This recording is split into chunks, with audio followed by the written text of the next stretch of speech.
รายการต่อไปเป็นรายการเสียงธรรมจากสามเณรดำเนินรายการโดยสามเณรสมพงษ์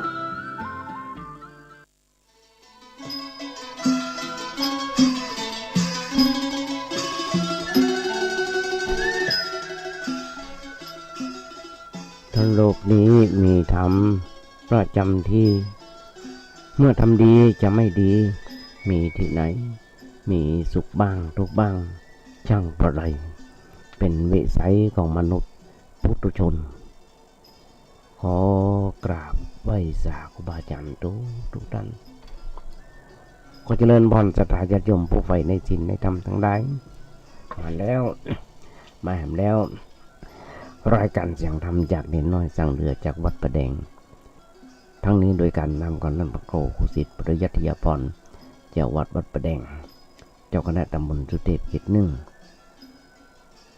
สมาภาพสมณเณรสมพงษ์จากวัดประแดงนั่งดำเนินรายการอยู่ที่วัดประแดงส่งเสียงมายังสถานีวิทยุ FM 104.5 ของวัดไฟหินซึ่งทางวัดไฟหินก็มีท่านพระครูสมุวิสุวัตรวรกิจโจนายสถานีและเจ้าวัดวัดไฟหินเป็นแบบนี้เป็นประจำทุกวันพุธจาก 10 โมงจนถึง 11 โมงโดยประมาณมีข้อแม้ถ้ามันมีเหตุการณ์เกิดขัดข้องอย่างต่างๆเกิดได้มาพบปะกันอย่างนี้เป็นประจำซึ่งอาตมาบ้านกึดอย่างใดก็จะมาโอ้อย่าโยมฟังอย่างที่บอกแล้วขยายใจความจากบทกลอนที่โอ้ฟังตะกี้ทุกวันญาติโยมทั้งหลายอาตมาบ้าน4 โมงมาแรงจนถึง 2 ทุ่มแนวเทปที่บันทึกไว้เปิดออนไลน์จาก YouTube แล้วส่งไปยังบาอาจารย์บอกว่าจะเป็นทั้งรู้จักกันและบอกรู้จักกันและเคยหันหน้ากันเคยหันหน้ากันบาอาจารย์หลายท่านที่รู้จักมักกี้มีความเคารพนับถือกันได้ให้ความเมตตากรุณามาโดยตลอดส่งไปยัง Facebook พ่องไลน์พ่อง Messenger พ่องก็ได้รับคำติชมจากครูบาอาจารย์มาหน่อยเพราะฉะนั้นญาติโยมทั้งหลายฟังแล้วก็บ่ต้องไว้นึกเป็นอื่นเป็นไกลหยังเนื่องจากว่าเน้นน้อยจนนี้เป็นลูกเป็นหลานเป็นเพื่อนเป็นพ้องในยามเหงาในยามเศร้าแบบนี้ไปไหนบ่ได้โควิดหนักก็นั่งเปิดฟังไปยุคนี้สมัยนี้สบายญาติโยมทั้งหลายบ่จำเป็นต้องลากวิทยุมาฟังเปิดที่โทรศัพท์ได้เลยทำประจ้างก็บอกลูกหลานพิมพ์เข้าไปที่ YouTube เนนน้อยสั่งเรือก็ฟังได้ตลอดเวลาสามารถส่งไปทั่วโลกมีลูกหลานอยู่ต่างประเทศก็มีก็ส่งไปให้ญาติโยมทั้งหลายธรรมะของพระพุทธเจ้าเป็นอย่างที่เป็นสัจธรรมมาสัจธรรมเป็นอย่างที่บอกพระถูกเป็นมาแต่เนิ่นนาน2,500 กว่าปี2,560 ปี 5,000 ปีเท่าที่ผ่านมาปีนี้2,564 ปีแล้วก็ยังสัจธรรมอยู่ยังคงยังยั่งยืนอยู่โดยเฉพาะกรรมที่เพิ่นบอกครูบาอาจารย์เพิ่นบอกว่าถ้าธรรมะไม่กลับมาโลกาจะวินาศก็จะหันให้ญาติโยมทั้งหลายทุกเมื่อเช้าวันศีลธรรมมันมากลับมาเพราะอย่างเพราะคนแต่ละคนบางคนปากกัดตีนทีบก็ยังพอกินเตือกจะมานั่งเอาธรรมะเอาอย่างมาโอ้ก็เป็นไปได้มานั่งฟังธรรมะก็เป็นไปได้จะเอาศีลเอาธรรมมาใจก็เป็นไปได้เพราะฉะนั้นมันถึงเดือดร้อนอย่างนี้ทุกเมื่อเช้าวันธรรมะได้ขยายใจความบาอาจารย์เพิ่นสอนตั้งแต่วันแรกว่าเป็นพระเป็นเนน จะไปอยู่วัดอยู่ไปอยู่บ่ได้มันไหว้พระสวดโยกหัวห้อง แล้วก็นำธรรมคำสอนของพระสัมมาสัมพุทธเจ้ามาโอ้มาจาญาติโยมฟังพ้องซึ่งธรรมภาพได้ทำตามที่ครูบาอาจารย์เพิ่นสอนมาโดยตลอดญาติโยมทั้งหลายนี่คือเหตุและผลที่มาโอ้ให้ญาติโยมฟังแล้วขยายใจความอย่างที่บอกว่าถ้าโลกนี้มีธรรมประจำที่เมื่อทำดีจะไม่ดีมีที่ไหนมีสุขบ้างทุกข์บ้างจังปะไรเป็นวิสัยของมนุษย์ปุถุชนทุกคนญาติโยมทั้งหลายธรรมะถึงบอกกึดอย่างได้ก็อย่าโอ้อย่างนั้นอ่ะธรรมะเป็นคนที่ชอบฟังชอบพอชอบอ่านชอบเขียนชอบจดไว้ทุกคนในโลกนี้ทุกคน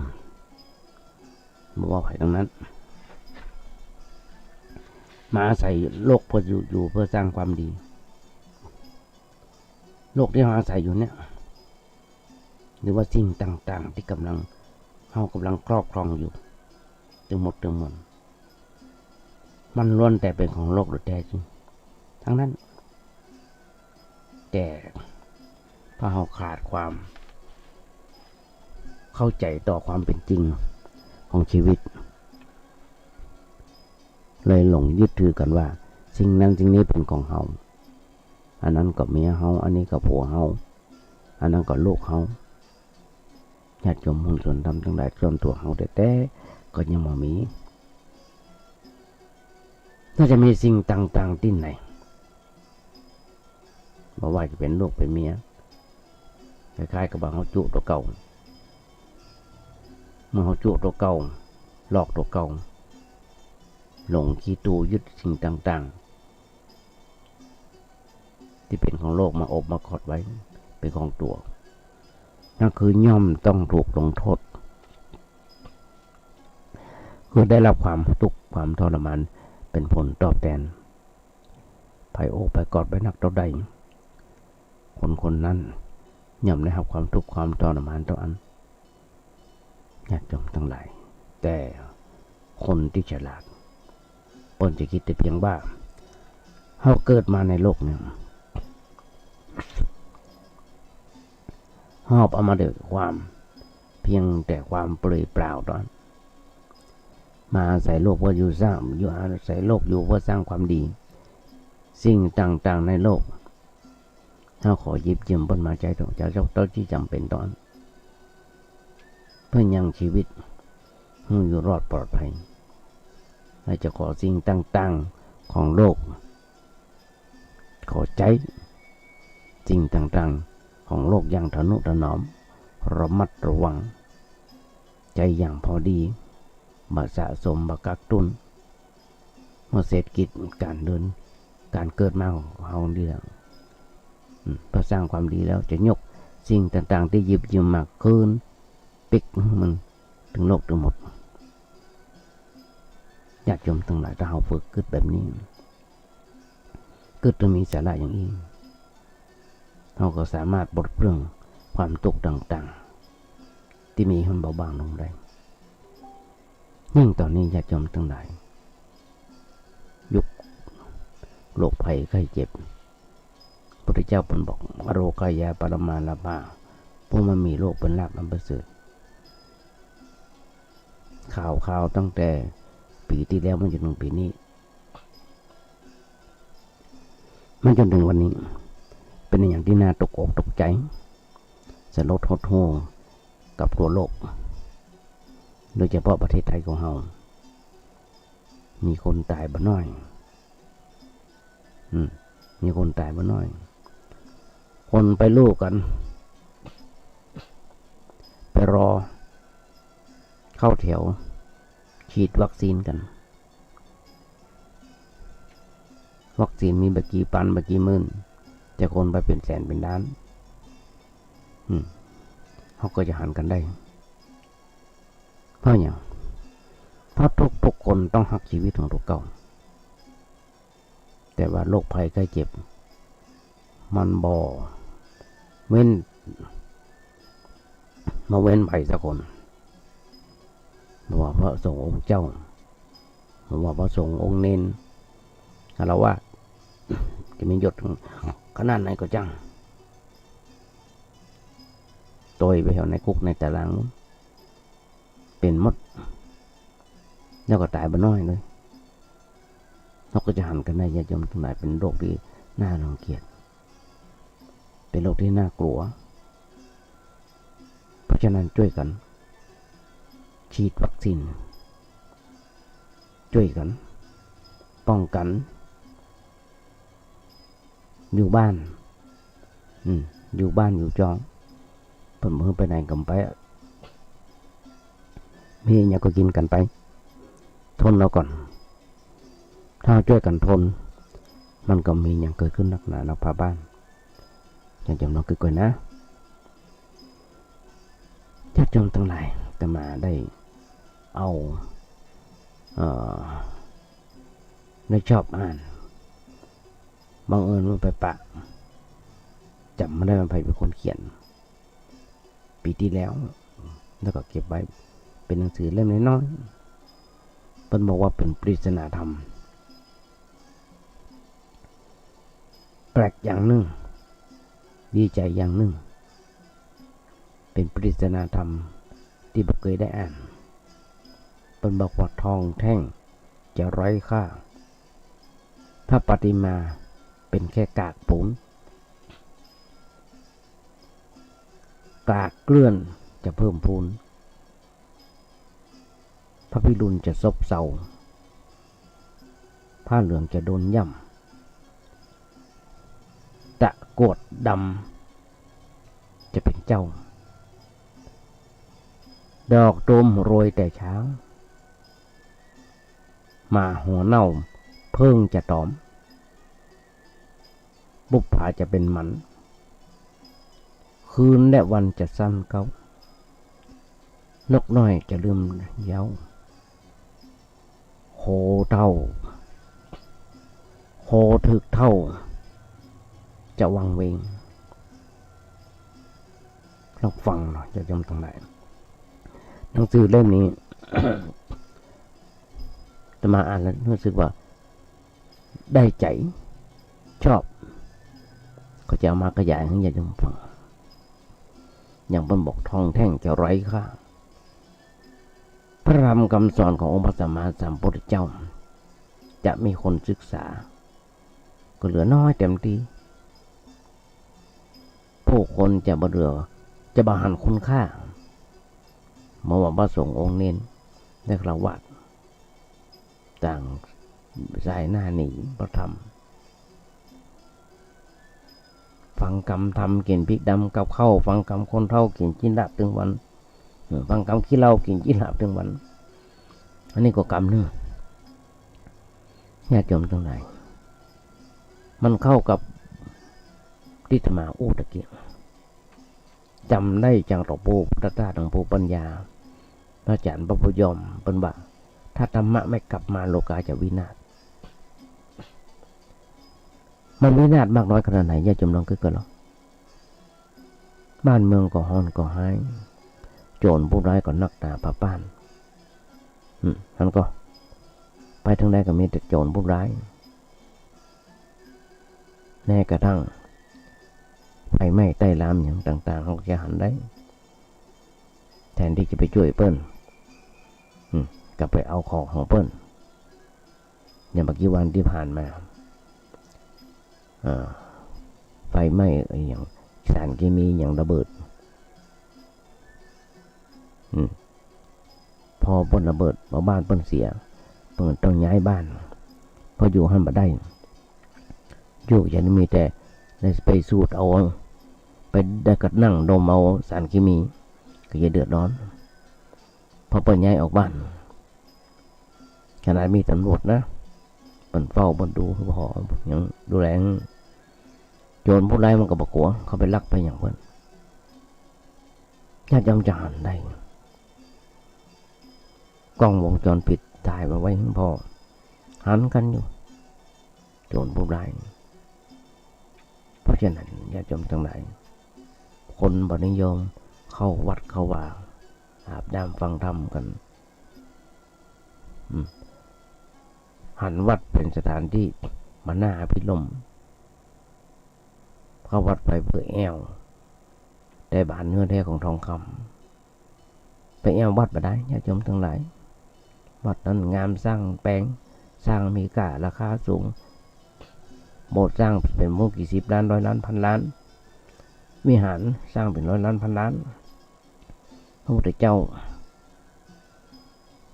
สร้างแปลงรูปหล่อพระพุทธเจ้าองค์เป็นมูลกี่ร้อยล้านสร้างด้วยทองคำพ่องยังพ่องต่างๆหล่อด้วยสำริดพ่องยังต่างๆกับอาหารคุณค่าเปิ้ลถึงโอ้นี่คือแค่พระปฏิมาหันวัดเป็นสถานที่มาหน้าพิรมก็ญาติโยมน้องกึกก็เถอะพระสงฆ์องค์เนนมีแค่ประมาณ200,000เต็ม200,000ที่บวชอยู่และทั้งบวชเฮียนในบวชอยู่ประมาณ200,000แต่ คนที่อยู่ในคุกเกิน200,000เกิน200,000นอนแออัดยัดเยียดกันจนเป็นโรคภัยไข้เจ็บกันอย่างที่หูที่หันกันมีประตูเป็นหูขี่ยันก็ลูกกันเข้าไปลูกเข้าไปแต่วัดวาศาสนาต่างๆบอกว่ามีประตูวัดบอกให้เข้ากันบอกให้ศึกษาธรรมะกันอันเนี้ยเป็นบอกว่าทองแท่งจะได้ค่าได้หนักจะยมตั้งหลายในหนึ่งเนี่ยแถมพระปฏิมาเป็นแค่กากปูนเป็นแค่ปูนปั้นพวกคนจะพอว่าเป็นเพียงแค่โรคที่เขารบเป็นเพียงอิฐหินดินปูนเป็นของประดับเริ่มมาเคารพพุทธศาสนามาเคารพพระพุทธรูปและเริ่มจะเสื่อมศรัทธาในพุทธศาสนานักขึ้นทั้งพอว่าเป็นเพียงแค่วัตถุสิ่งของในองค์พระปฏิมาในองค์พระปฏิมาแต่ละปางมีความหมายญาติโยมทั้งหลายมีความหมายทุกวัดที่มีเนี่ยทุกองค์ที่เขาได้หันกันทุกเมื่อเช้าวันมีความหมายซึ่งความหมายนั้นสามารถสาธยายได้มันน้อยเลยล่ะแต่ว่าวันนี้มีเวลาน้อยเอาแค่นิดหน่อยก็พอเพราะว่าตอนที่นึกได้วันเนอะตอนที่นึกได้น้องก็เกิดเอาแค่พระพุทธรูปประจำปีหรือว่าพระธาตุประจำปีเกิดนี่แถวต่างประเทศป่ะนะนี่แถวต่างประเทศคือประเทศพม่าชเวดากองเป็นพระบรมราชชเวดากองเป็นประจำปีเกิดแล้วก็เกิดอย่างดอยสุเทพพระธาตุลำพูนสุดท้ายก็คือจันดาวดึงส์คือพระเกศแก้วจุฬามณีนั่นก็ญาติโยมทั้งหลายตายไปก่อนถึงจะได้ไปปางได้ไปไหว้ตอนไหว้ตอนนี้ก็ได้เพราะฉะนั้นญาติโยมทั้งหลายมีความหมาย สำหรับพระปฏิมาอย่าไปถือเป็นว่าเป็นแค่วัตถุสิ่งของพระที่ห้อยคออยู่บ่ใจว่าบ่ศักดิ์สิทธิ์มันศักดิ์สิทธิ์เพราะคนเฉพาะคนที่มีศีลมีธรรมถ้าบอกมีศีลมันมีธรรมบ่ศักดิ์สิทธิ์สำหรับคนนั้นญาติโยมนั่นก็เด้อบางคนห้อยผ้าเต็มคอแต่นั่งกินเหล้าเมายาแอวเที่ยวจี้ปล้น ตีชิงวิ่งราวเปิ้นผิดศีลผิดธรรมแล้วใครจะคุ้มครองเพราะฉะนั้นญาติโยมทั้งหลายเปิ้นหนึ่งบอกว่ากลากเกลื่อนจะเพิ่มพูนนั่นคือความชั่วเร็วซามของผู้คนเนี่ยจะมีมิจฉาชีพแบบมิจฉาทิฏฐิจะเริ่มลุกลามแพร่ขยายนักขึ้นกับทั้งความหยาบกระด้างและความยินดีและความมีนิสัยเถื่อนถ้อยของผู้คนจะลุกลามเป็นเหมือนกับกลากเกลื่อนเหมือนขี้ขากที่ติดกันไปได้ที่กันได้ซึ่งเป็นไปจากพฤติกรรมเรียนแบบกันจะปรากฏหันทั่วไปแทบทุกหัวระแหงถ้าเดี๋ยวน้องคือกระเดงเขาก็จะหันได้ขนาดตอนนี้นะบ้านเมืองของเรายุคโควิดเป็นยุคที่น็อกดาวน์หรือไม่ก็เปิ้นห้องอะไรอย่างนั้นโควิวมาถึงกับโควิวมีพระราชกำหนดมึงออกบ้านกี่โมงเป็นกี่โมงมึงออกจากต่างจังหวัดเป็นอย่างนี้นะมึงมั่วสุมกันตั้งแต่5 คนขึ้นไปขนาดทุกเจ้า พรรษานี้จะลงโบสถ์เกิน50บ่ได้ลงสวดฟังปฏิโมกข์เกิน50บ่ได้กลัวโรคโควิดมาติดก็ถึงบอกโรคโควิดนี่มาสนใจไผทั้งนั้นจะเป็นทุกเจ้าเคยจะเป็นเนนก็ติดหมดถ้าเหมาะสมกัน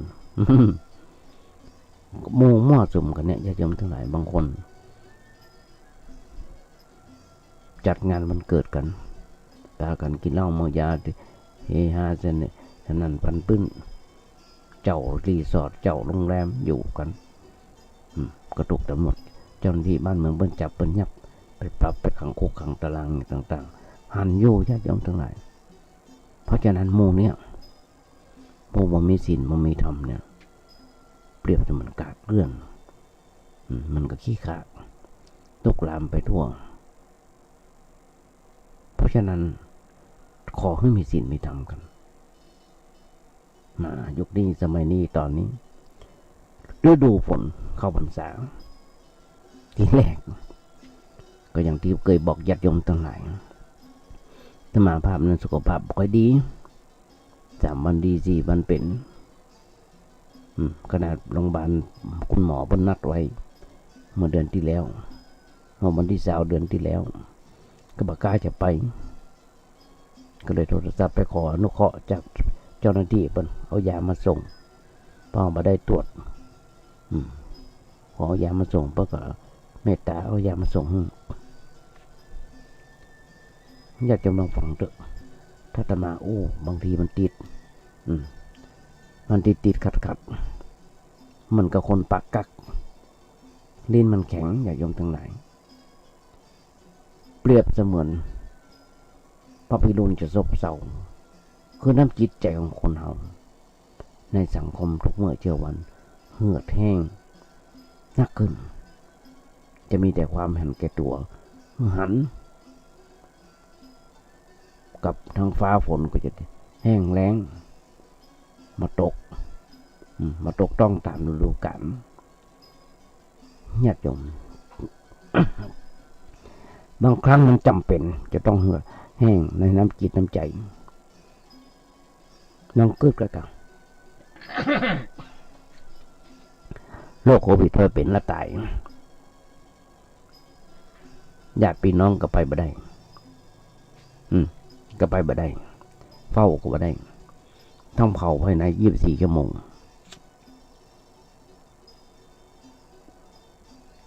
ต้องเผาภายใน24 ชั่วโมงตายไม่เจ้าตอนบายกับเผาแล้วตายตอนแม่แรงกับตอนเมื่อคืนกับเผาแล้วต้องกระเดาะตามธรรมดาแกเกลือเลี้ยงมดเป็นแสนเป็นล้านมดเป็นแสนเนี่ยบ้านเอาเนี่ยมดเป็นแสนถ้ามีงานศพงานซากต่างๆคนตายขึ้นมาแต่ประเดี๋ยวตายแล้วก็เผาเลยนั่นก็ดีไปอย่าง ท่านก็ญาติโยมทั้งหลายบ่ใช่ว่าเหือดแห้งคนตายเป็นโรคโควิด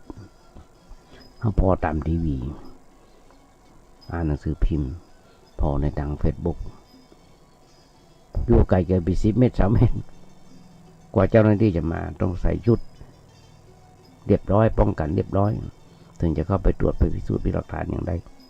ส่งไปตรวจไปอย่างใดถึงจะเผาได้ท่านก็ยังยอมทั้งหลายไม่ใช่แห้งแล้งนี่คือน้ำใจของคนเฮาบางทีก็เหือดแห้ง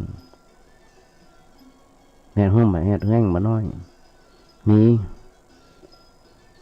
คนจมกันทั่วประเทศจำเป็นต้องใจดำจำเป็นต้องใจเหือดแห้งเพราะอย่างคนมันเป็นนักล้ำไปจากห้องยาจากโรงพยาบาลเพราะว่าเป็นรัฐเพราะว่าเป็นเอกชนเต็มจนล้นไปนอกโรงพยาบาลญาติโยมก็จะหันได้ตามทีวีอย่างต่างๆเพราะฉะนั้นเพราะคนเฮาเนี่ยคือสังคมจำเป็นจำใจต้องเหือดแห้งแต่ก็ยังมีกลุ่มน้ำใจของคนไทยของเฮาช่วยเหลือเจือจานกันแม้กระทั่งตู้ปันสุกส่งอาหารส่งเข้าป่าอาหารไปกัก10 ตัว 14 วันก็ส่งเข้าถึง14 วันวันละ3 มื้อ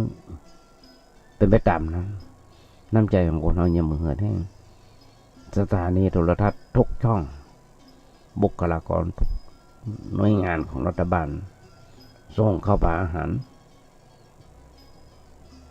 ห้ามได้อย่างต่างๆจัดสถานที่ต่างๆโทรศัพท์ไป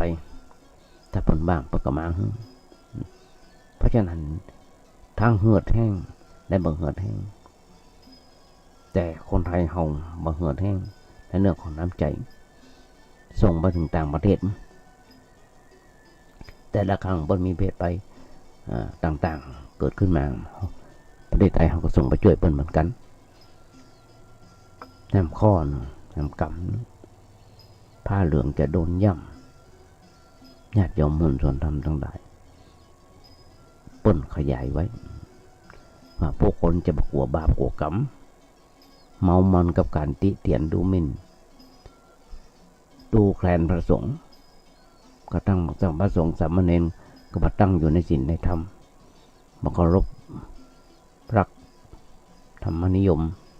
ใจผ้าเหลืองแสวงหาลาภเพื่อจะหาพวกมีศีลมีธรรมเหลือน้อยเป็นจริงอย่างหนังสือเปิ้นเขียนไว้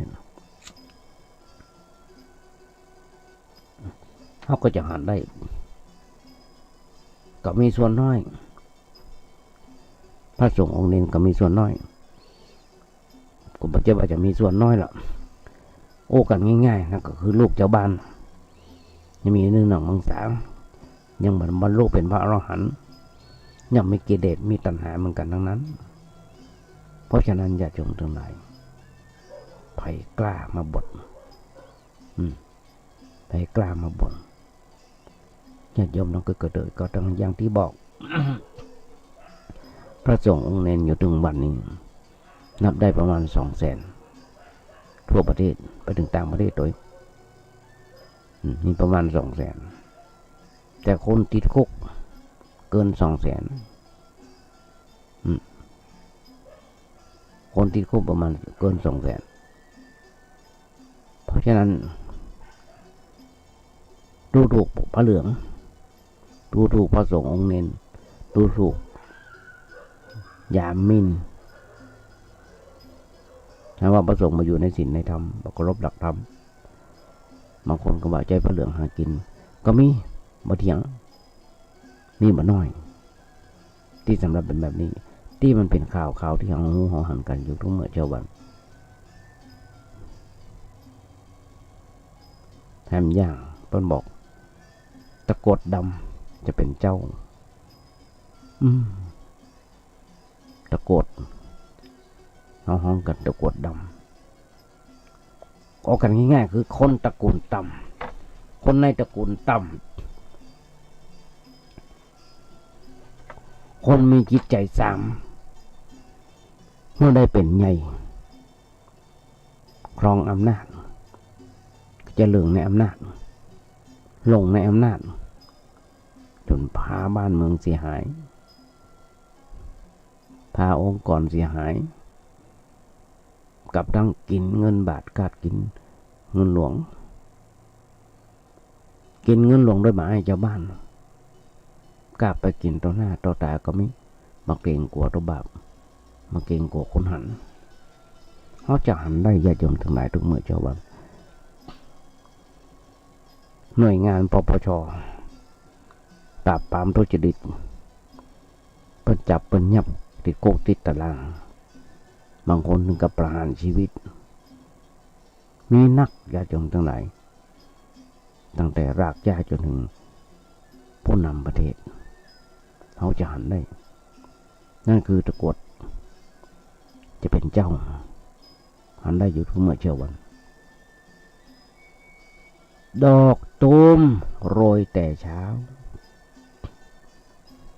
ญาติโยมทั้งหลายขยายใจความให้ญาติโยมฟังมาถึงยุคนี้สมัยนี้มันจะเริ่มเป็นคนสมัยตะก่อนไปละยุคโบราณเบิ้ลบอกว่าละอ่อนแม่ยิงเริ่มมีกู้ตั้งแต่อายุยังน้อยยังไม่ใหญ่เป็นสาวเตื้องเนี่ยหากู้นอนเอากันง่ายๆนมยังมาเป็นยังเป็นเต้าเตื้อมาเถอะก็ได้เสียกันแล้วกับทั้งเอาใจออกห่างจากพ่อแม่แก่แดดทั้งที่ยังเจ้าอยู่มันเป็นอย่างอันจริงๆญาติโยมทั้งหลายพ่อแม่อุ้มชูผมฝักเลี้ยงมา11 เริ่มแลดกันนะขอโออย่างเงี้ยตะกอนญาติโยมทั้งหลายไผก็จ้างทุกเมื่อเช้าวันก็เหมือนกันที่มาทำบุญครบรอบวันเกิดถ้ามาจะบอกให้เปิ้ลกราบพ่อกราบแม่แล้วหอมแก้มพ่อหอมแก้มแม่บางคนบ่เคินบ่อายเลยเปิ้ลหอมกันถึงวันกราบถึงวันแต่บางคนบ่ค่อยเอาบ่ค่อยยอมบ่ค่อยหอมแก้มพ่อกับแม่บ่ค่อยกราบเท้าพ่อกับเท้าแม่แต่มาที่นี่แต่มาจะบอกเปิ้ลทำโดยที่บ่เคอะเขินบางคนเป็นแบบนั้นแต่บางคนเคอะเขินมันยอมทำแต่กับกู้ของตัวเก่าเธอจะจ๋าเธอจะจ๋ากอดกันวันกันเอากันไปกู้ถึงวันหันอยู่ญาติโยมทั้งหลายทำไมกุฏิทำไมอยู่ใกล้ถนนหันอยู่ถึงเมื่อเช้าวันเนี่ยต้นบอกว่าดอกตูมจะโรยแต่เช้าก็จะหันได้สร้างความวุ่นวายให้กับสังคมมาหน่อยนั่นคือ ศูนย์พักเพิ่นเอาคนที่มีลูกเอาว่ามารมันมีป่อไปไว้ไปเกิดไปคลอดอยู่ที่นั่น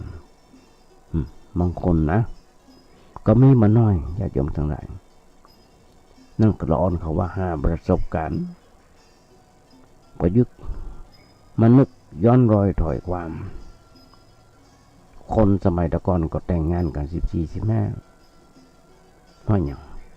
เพราะสังคมสมัยตะก่อนกับสังคมสมัยปัจจุบันมาต่างกันบางคนก็ยังมาแต่งมาอย่างก็มีก็หันได้แล้วสร้างความปวดร้าวโกลาหลเขาจะหันได้ญาติโยมทั้งหลายพูดด้วยว่ามีความเคารพมันมีความฮักในพ่อในแม่จะหันได้ยังไม่กี่วันที่ผ่านมา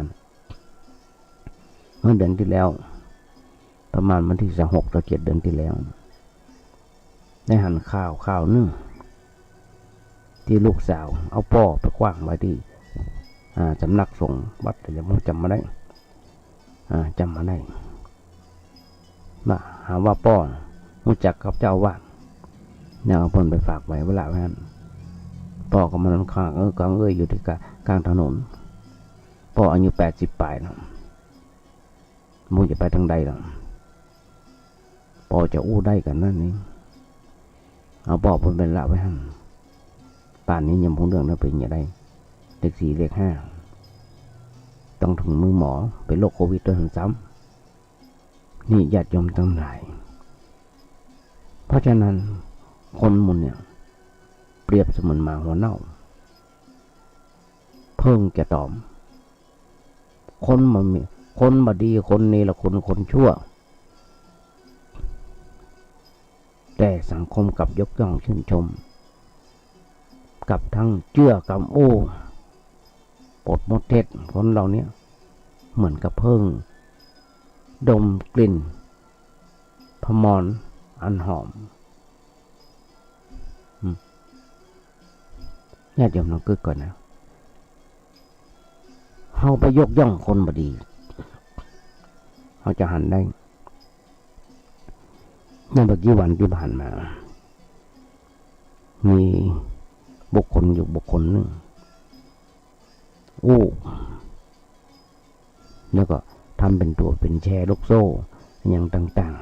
ๆมาตัวเก่าใกล้ชิดผู้หลักผู้ใหญ่ในบ้านในเมืองต่างๆโปรโมทตัวเก่าแล้วก็ตั้งแชร์ขึ้นมาก็จะหันได้ว่าเป็นหลงไปเชื่อกำเปิ้ลสร้างภาพที่ดีนึกว่าเปิ้ลเป็นผู้ดีเป็นคนที่มีอัธยาศัยที่ดีเป็นคนที่เก่งก็ไปหลงเชื่อเปิ้ลก็เสียหายไปได้100 ล้านพันล้านหันขอญาติโยมทั้งหลายมีบ่น้อยมีพอหันทุกเมื่อเชื่อวันญาติโยมทั้งหลายจะมาบอกจากแชร์ลูกโซ่จากของแม่ชะม้อยซึ่งยังตอนนี้ยังติดคุกอยู่แล้วจำผิดบอกแล้วแชร์น้ำมันแชร์นมแชร์อย่างต่างๆแชร์ทองกันอย่างต่างหลอกทั้งนั้นมาเมื่อกี้วันที่ผ่านมาเป็นแชร์ผ้ากากหน้ากากอนามัยผ้าแมทเนี่ยนะอันก็เสียหายกันเป็นคนหลายล้านไปเชื่อในกรรมนี้เนี่ยญาติโยมทั้งหลายมาหัวเน่าเพิ่งจะตอมเพิ่นบอกเพราะฉะนั้นบุปผาจะเป็นมันดอกก็จะเป็นมันมีใครไปห่อไปโดมเพิ่นบอกคนแปลว่าได้ก็คือความหมายคนส่วนคนดีนั้นคนจะป้ากันด่าแบบสาเสียเทเสียบางคนแทบแทรกแผ่นดินหนีคนทำดีคนจะบานค่าทำความดีกับทุกคนต่อว่าจงต้องบางคนต้องแอบทำดีเท่าใดมันมีทำดีขนาดไหนมีคนหันแต่คนจะกลับนิยมชื่นชมคนมีอำนาจคนมีเงินว่าเป็นคนหน้ายกย่องญาติโยมจะมาถึงบอกคนจะดีไม่ได้อยู่ที่ชาติตระกูลคนของมันจะลวกหมอกผ้าอ้อมปอกคนมันจะวอกหัวงอกถึงหัวมันก็วอกเพื่อว่าทำอย่างเปิ้นบอกคืนและวันจะสั้นเขาญาติโยมทั้งหลายเขาจะหันได้ผู้คนจะเพลิดเพลินไปกับการเสพสิ่งบันเทิงกินแอลช้อปปิ้งหนังเล่นโซเชียลหนังเล่นโทรศัพท์จนเวลาในแต่ละวันผ่านไปจนบอกหัววันบอกหัวคืนและวิถีชีวิตที่ทำงานแลกเงินจนหมดเวลาไปกับการกับงานจนมามีเวลาโอ้กับครอบครัว เวลาในครอบครัวก็จะสั้นลงไปเขาก็จะหันได้ญาติโยมทั้งหลายสังเกตพอลูกหลานเขาเถอะสมานี้สังเกตพอแต่ละคนที่กำโทรศัพท์ถ้าได้เล่นโทรศัพท์แล้วพอบอกใจการใจงานจะงุดหงิดงุนง่านจะพอใจจะพอใจแต่ถ้าได้เล่นโทรศัพท์แล้วได้ทั้งวันจนแบตหมดจนแบตหมดนั่นถึงจะหมดบางทีหมดแล้วจะต้องเอาเขาต่อไปบางทีนะเสียการเน็ตบ่น้อยญาติโยมทั้งหลายต่างคนต่างหันหน้าเขาจอกเขาแจ้งจอกไปแจ้งมันเนี่ยทำให้ครอบครัวมาได้สนทนากันแม้กระทั่งตอนกินก็ยังเล่นบางคนนอนทับสายชาร์จโทรศัพท์จนไฟช็อตตายก็มีหันก็ญาติโยมได้หันถึงมาอยู่มีบ่น้อยทุกหมดทุกวันเพราะโซเชียลเนี่ยมันทำให้ครอบครัวเขาแตกแยกกันมีบ่น้อยบางคนสามีภรรยาโซเชียลนะทำให้ทะเลาะเบาแวงกันทำให้ถึงกับฆ่ากันตายก็มีบ่น้อยหรอกญาติโยมทั้งหลายมันมีทั้งผลดีและผลเสียแต่ผลเสียหนักกว่าผลดีแต่ถ้าเข้าใจโทรศัพท์เมื่อมันเป็นโซเชียลของมันเป็นมันก็มีปัญหาใจอย่างพอเหมาะพอควรหันได้ญาติโยมทั้งหลายก็เลยที่บอกญาติโยมฟังว่าคืนและวันมันจะสั้นเขานั่งพอโทรศัพท์อย่างเมินอย่างไม่คำเดียวแต่จบละเวลาทำงานโอ้ยมาได้ไม่จะเลิกงานสักเดือนญาติโยมน้องก็เกิดขับการกับงานบุกกับไผ่ละโทรศัพท์พ่อแม่ลูกคนละเครื่องหันหน้าเขาจอกเพราะฉะนั้นญาติโยมทั้งหลายเปิ้นบอกว่าถ้าเป็นแบบนี้นกน้อยจะลืมเย้าคนรุ่นใหม่ละอ่อนรุ่นใหม่คนสมัยใหม่จะลืมพ่อลืมแม่อย่างที่บอกตะเกียบแม้กระทั่งบ้านเกิดเมืองนอนของตัวกับทั้งลืมวัฒนธรรมประเพณีของคนของตัวเก่ารากเหง้าของตัวจะหันได้ญาติโยมทั้งหลายเฮาแต่งตัวกันสมัยตะก่อนกับบัดเดี๋ยวนี้ต่างกันนะแต่งตัวบัดเดี๋ยวนี้โชว์เนื้อโชว์หนังโชว์เนื้อโชว์หนังมังสาอย่างต่างๆแต่ก่อนพ้นปกพ้นปิดกันเขาจะหันได้เพราะฉะนั้นลืมวัฒนธรรมประเพณีคนดีงามของเฮาของตัวเก่าไปอย่างเราก็ได้สนใจเอาโลกตะวันออกเอาโลกต่างประเทศมาโอ้น้องกระเดาะดาราเกาหลีกินยาตายฆ่าตัวตายเขาก็จะตายไปกับเปิ้ลเวลาดาราเกาหลีกับดาราต่างประเทศเข้ามาในประเทศไทยโอ้ยญาติโยมทั้งหลายให้เห็นแต่นแต่ไปกับสนามบินปอแตกยามเก็บรองเท้าได้เป็น10 ปีเช้าแย่งชิงกันขอไปจับมือเปิ้ลอย่างต่างๆเป็นที่น่าอเนจอนาถญาติโยมทั้งหลายเอาหันได้วีดวาดกันเนี่ยเปิ้นเฮาว่าลืมวัฒนธรรมอันเก่าแก่ของบรรพบุรุษของเฮาไปมีบ่น้อยเปิ้นถึงบอกถ้าเป็นแบบนี้เปรียบเสมือนโคทึกโคเท่าจะวังเวงคนเท่าคนแก่จะถูกทอดทิ้งเมื่ออยู่ลำพังขาดลูกขาดหลานพ่อและพ่อคอยหันได้ญาติโยมทั้งหลายน้องกึกกระเดาะว่าเป็นแบบที่สมาอู้ก่อนต่างคนต่างไปทำงาน ต่างคนต่างไปทำงานต่างคนต่างไปทำงานเนี่ยก็จะบหันพ่อบหันแม่ส่งสตางค์ให้พ่อให้แม่ให้ลูกให้หลานตัวเก่ามาทำงานอยู่ในเมืองมันก็สนใจลูกสนใจเต้ามีลูกกับให้พ่อให้แม่เลี้ยงเนี่ยมันมีปัญญาเลี้ยง ทั้งที่เปิ้นเลี้ยงเขามาบางทีก็ขาดตกบกพร่องมันน้อยเลยญาติโยมทั้งหลาย ยุคนี้สมัยนี้อู้กันตั้งโทรศัพท์เปิ้นของว่าวิดีโอคอลอู้กันขนาดอยู่กับบ้านสอนลูกยังเพื่อฟังนี่มาวิดีโอคอลหั่นโอ้ยากญาติโยมทั้งหลายนี่แหละที่จะมาโอ้ญาติโยมฟังมีมาน้อยหนังสือแฮมเล่มที่จะมาได้อ่านเปิ้นถามหลวงปู่ถามทุกเจ้าเปิ้นถามว่ากรรมเวรที่ติดตัวเข้ามาในชาตินี้จะสามารถชดใช้ให้หมดสิ้นในชาติหนึ่งหรือไม่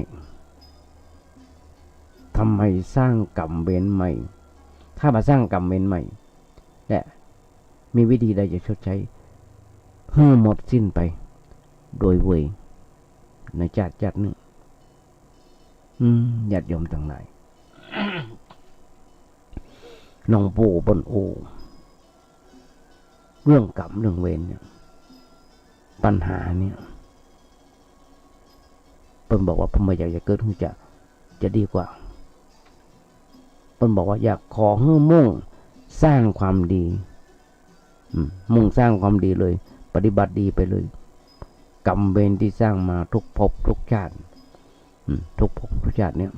นักหนาป่าป้านอย่าไปคิดถึงมันครูบาอาจารย์ทุกตนทุกองค์เนี่ย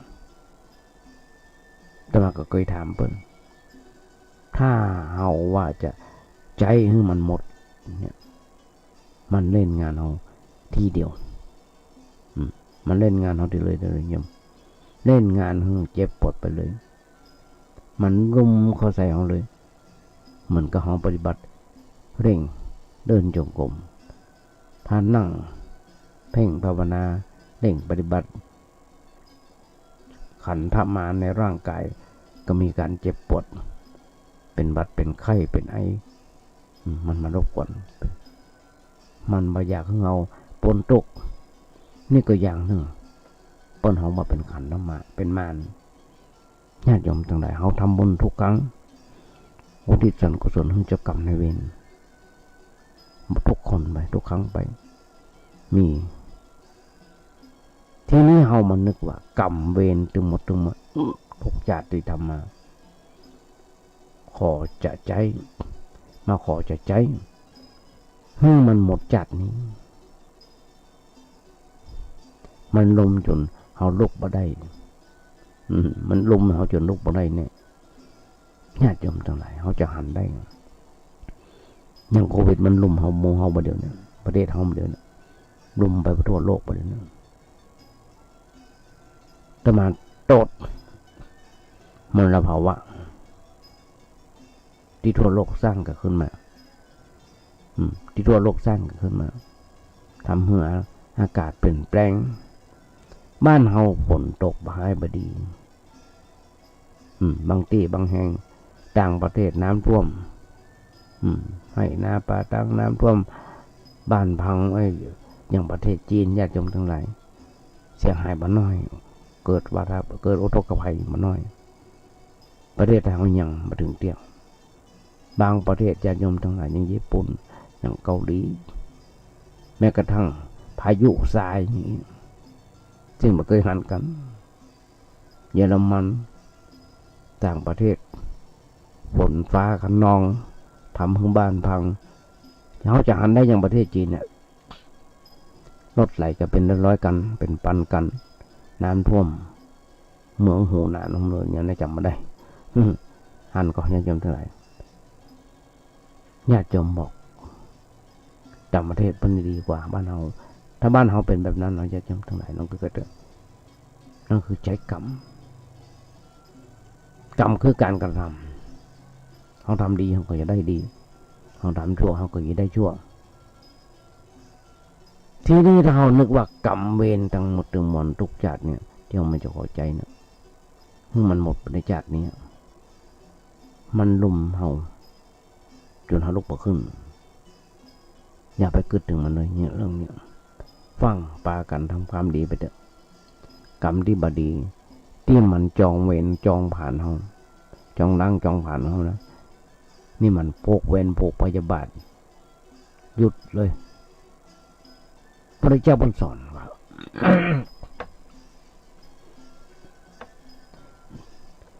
เวรย่อมระงับด้วยการไม่จองเวรเวรระงับด้วยการไม่จองเวรไว้ก็เหมือนกับเฮาบัดเหมือนกับเฮาไปผิดไปโคตรไผ่กันนะแล้วก็เข้าไปแล้วไปเข้าไปไปหากันอู้กันเมื่อเลิกกันไปมันมีเว้นต่อกันไปเลยจะดีกว่าหรือไผ่เป็นเว้นเป็นกรรมกับพ่อกับแม่ทำมาดีกับพ่อกับแม่ก็ฟังเข้าไปหาเลยยอมรับผิดลูกทำผิดลูกทำบดี ขออโหสิกรรมตั้งแต่มีชีวิตอยู่ดีที่สุดเอาที่พ่อแม่มีชีวิตอยู่ดีที่สุดกับเพื่อนกับผงเหมือนกันถ้าเราทำผิดอะไรอย่างฟังเข้าไปหาฟังเข้าไปแก้ไขเลยให้มันสิ้นไปในชาตินี้อย่าให้มันผูกเวรตกกรรมต่อกันตนไปตั้งหน้ามันก็เม็ดหมดเวรหมดกรรมไปที่นี่กรรมเวรแต่ชาติอดีตเราทำบุญทำกุศลทำความดีอะไรอย่างรักษาศีลภาวนาเฮาที่ส่วนกุบุญส่วนกุศลเพื่อเพิ่นยอมรับเพื่อเพิ่นยอมอโหสิกรรมเฮาญาติโยมจะมาโอ้เสมอทางรายการทางมาทำบุญที่มาภาพจะหันได้จะฟังได้มาบอกขออโหสิกรรมขอเจ้ากรรมในเวรเนอร์อย่างต่างๆบอกเป็นประจำเปิ้นเปรียบเทียบ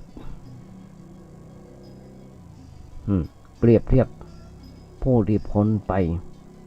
จิตทั้งหลายที่นิพพานไปกรรมที่นิพพานไปกรรมจึงติดตามไปได้ติดตามมาได้ทำไมถึงติดตามมาได้นี่มันมีรูปขันธ์นี่รูปขันธ์ทำไมมีรูปร่า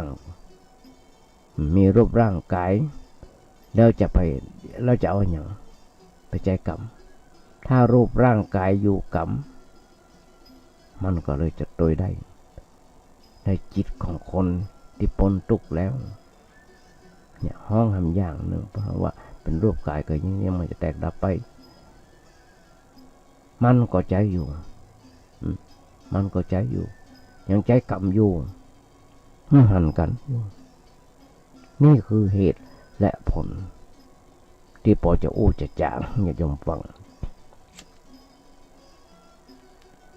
อย่างอาตมาบอกเมื่อญาติโยมเป็นประจำว่าคนเฮาโลกที่เฮาสร้างทุกคนมาว่าให้ต่างก็ปรารถนาให้เกิดสิ่งดีๆขึ้นมาในชีวิตเช่นได้โชคได้ลาภมีเกียรติยศชื่อเสียงประสบความสำเร็จการงานก้าวหน้าเป็นต้นแต่สิ่งเหล่านี้บ่ใจเป็นหลักประกันแห่งความสุขที่แท้พ่อแม่ได้มาแล้วก็ยังเป็นทุกข์ได้ใจว่าจะมีความสุขเสมอไปเช่นถ้าได้น้อยกว่าคนอื่นก็บ่พอใจหรือจะร่ำจะรวยเพียงใดมันจะว่าบาแก่บาเจ็บบาตายมันสูญเสียคนนักไม่ใช่หรอกญาติโยมทั้งหลายขนาดนายกรัฐมนตรีก็ยังมีทุกคนว่าคนด่าทั้งที่เปิ้นทำดีขนาดไหนทุกคนทุกองค์กรทุกพระสงฆ์องค์เจ้าแล้วความสุขที่แท้มันขึ้นอยู่กับการวางใจอย่างถูกต้องถ้าวางใจเป็นบอกว่าใครจะได้นักกว่าเราก็ยังมีความสุขเพราะนั่นคือพอใจในสิ่งที่มียินดีในสิ่งได้และแม้จะประสบความผันผวนปนแปรในชีวิตอย่างไรก็บ่หวั่นไหวใจเป็นปกตินั่นเพราะรู้ดีว่ามันเป็นธรรมดาของชีวิตใจที่พอเป็นหันตรงนั่นคือหลักประกันแห่งความสุขที่แท้ญาติโยมทั้งหลายฝากไว้ ก็สถาญาติโยมทั้งหลายก่อนสำหรับวันนี้เดี๋ยวพอเวลาหมดเวลาแล้วอันดีอันท้าต้องนำรายการนี้จากญาติโยมไปก่อนวางใจเวียงยิ่งว่าวันนี้ญาติโยมคนในอัญมานักก็น้อยสำหรับวันนี้ก่อนนำรายการนี้จากไปต้องกราบขอบพระคุณในน้ำจิตน้ำใจของครูบาอาจารย์โดยเฉพาะท่านครูสมุวิศวัตรวรกิจโจในสถานีที่ให้ความเมตตากรุณาภาพมาโดยตลอดทั้งมาซ่อมเครื่องทั้งมาดูแลเครื่องเสียงต้องกราบขอบพระคุณในน้ำจิตน้ำใจของครูบาอาจารย์และครูบาอาจารย์ที่รับฟังและให้กรรมติชมกับตัวธรรมภาพจะนำมาปรับปรุงแก้ไขต่อไปและสถาญาติโยมที่คอยแนะนำธรรมภาพจะมานำมาปรับปรุงแก้ไขต่อไปต้องขอบพระคุณในน้ำจิตน้ำใจทุกท่านโดยท้ายรายการวันนี้ญาติโยมทั้งหลายวันนี้อาจจะเป็นวันเกิดของใครคนใดคนหนึ่งแต่มาก็ขออำนวยอวยพรสถาญาติโยมทั้งหลายที่ครบรอบวันเกิดในวันนี้ขอมีความสุขมีความเจริญคิดสิ่งหนึ่งถึงใดสมความมุ่งมั่นปรารถนาขอญาติโยมอย่าเจ็บอย่าไข้กันเลยขอเจริญพร